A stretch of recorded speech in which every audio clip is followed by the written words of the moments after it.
Verse of the day. For the sinful nature desires what is contrary to the Spirit, and the Spirit what is contrary to the sinful nature. Galatians 5 verse 17. Thought of the day.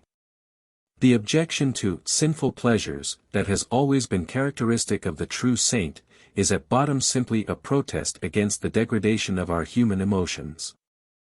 One of the greatest calamities that sin has brought upon us is the debasement of our normal emotions. We laugh at things that are not funny, we find pleasure in acts that are beneath our human dignity, and we rejoice in objects that should have no place in our affections. The objection to sinful pleasures that has always been characteristic of the true saint is at bottom simply a protest against the degradation of our human emotions. That gambling, for instance, should be allowed to engross the interests of men made in the image of God has seemed like a horrible perversion of noble powers, that alcohol should be necessary to stimulate the feeling of pleasure has seemed like a kind of prostitution, that men should turn to the man-made theater for enjoyment has seemed an affront to the God who placed us in the midst of a universe charged with high dramatic action.